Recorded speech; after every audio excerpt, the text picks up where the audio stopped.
Hi అండి. ఎండు బుర్ర చేపల కర్రీ చాలా అంటే చాలా బాగుంటుంది.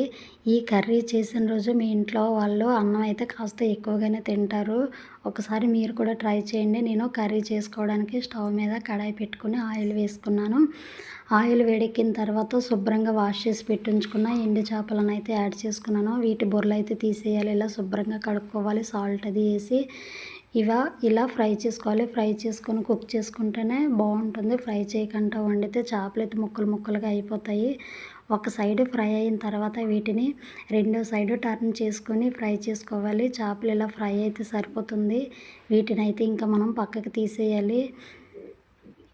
నేను సేమ్ ఆయిల్లోనే కట్ చేసి పెట్టుకున్న పచ్చిమిర్చి వేసుకుంటున్నాను. పచ్చిమిర్చి వేసుకున్నాక కాస్త ఫ్రై చేసుకోవాలి. వీటిని ఇలా కాస్త ఫ్రై చేసిన తర్వాత నేను 2 మీడియం సైజు ఆనియన్స్ అయితే చిన్న చిన్న ముక్కలుగా కట్ చేసుకున్నాను.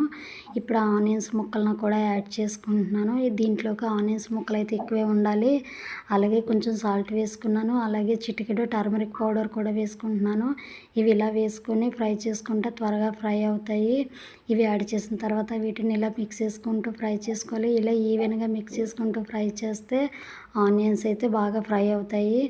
ఆనియన్స్ మరి గోల్డెన్ కలర్ వచ్చేనక్కర్లేదు. ఇలా ఫ్రై అయితే సరిపోతుందండి. ఇప్పుడు నేను కట్ చేసి పెట్టుకున్న 2 టమాటాలు అయితే ముక్కలుగా కట్ చేసుకున్నాను. ఆ టమాటో పీసెస్ కూడా వేసుకొని ఇలా ఫ్రై చేసుకుంటున్నాను. వీటన్నిటిని ఇలా మిక్స్ చేసుకున్న తర్వాత దీనిపైన ప్లేట్ మూత పెట్టుకొని 3 నిమిషాలు స్టవ్ లో ఫ్లేమ్లో పెట్టుకొని మగ్గించుకోవాలి. 3 నిమిషాల తర్వాత ప్లేట్ తీసి చూస్తే టమాటోస్ అయితే ఇలా మగ్గి ఉంటాయి. మీరే చూడండి, టమాటోస్ అయితే బాగా కుక్ అయిపోయి వీటిని ఒకసారి మిక్స్ చేసుకొని దీనిలో టేస్ట్కి తగ్గ కారం, అలాగే నేను స్టార్టింగ్లో సాల్ట్ వేసాను కదండి, ఇప్పుడు కొంచెం సాల్ట్ అయితే వేసుకుంటున్నాను. కొంచెం సాల్ట్ వేసుకొని కొంచెం వాటర్ వేసుకొని ఇలా ఫ్రై చేసుకోవాలి. కారం పచ్చివాసన పోయేంత వరకు ఇలా మిక్స్ చేసుకుంటూ ఫ్రై చేసుకోవాలి. ఎందుకంటే కారం అయితే అడుగంటేస్తుంది. మనం కంటిన్యూస్ ఇలా మిక్స్ చేసుకుంటూ ఫ్రై చేసుకుంటే 1 నిమిషం ఫ్రై చేస్తే సరిపోతుంది. ఇప్పుడు దీనిలో అయితే నేను 1 నిమిషం ఫ్రై చేసుకున్నాను. పచ్చివాసన అయితే పోయింది. నేను పెద్ద నిమ్మకాయ సైజ్ అంతా చింతపండు అయితే నానబెట్టి ఉంచుకున్నానండి. ఆ చింతపండు పులుసు అయితే నేను యాడ్ చేసుకుంటున్నాను. దీనిలో కంపల్సరీ చింతపండు పులుసు అయితే వేసుకోవాలి. స్కిప్ చేయొద్దు. చింతపండు పులుసు వేసుకుంటేనే ఈ పులుసు బాగుంటుంది. మాకు సరిపడినంత చింతపండు పులుసు వేసుకొని ఒకసారి అంతా మిక్స్ చేసుకొని నేను టేస్ట్ చూసాను. నాకైతే సాల్ట్ సరిపోలేదు. కొంచెం సాల్ట్ వేసుకుంటున్నాను. సాల్ట్ వేసుకున్న తర్వాత దీనిపైన ప్లేట్ మూత పెట్టి స్టవ్ లో ఫ్లేమ్లో పెట్టుకొని 3 నిమిషాలు కుక్ అయిన తర్వాత తీసి చూస్తే చింతపండు పులుసు అయితే బాగా కుక్ అయింది. పచ్చివాసన కూడా పోయింది.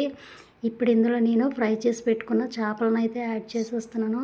చేపలన్నిటినీ యాడ్ చేసి మళ్ళీ దీనిపైన ప్లేట్ మూత పెట్టుకొని స్టవ్ లో ఫ్లేమ్లో పెట్టుకోవాలి. 5 నిమిషాలు కుక్ చేసుకుంటే 5 నిమిషాల తర్వాత ప్లేట్ తీసి చూస్తే టేస్టీ ఎండు చేపల కర్రీ అయితే రెడీ అయిపోయింది.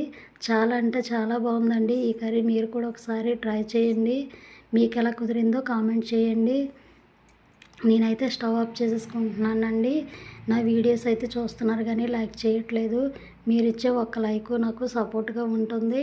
నా వీడియో మీకు నచ్చితే ఒక లైక్ ఇవ్వండి. Subscribe my channel. Thank you for watching. Bye bye.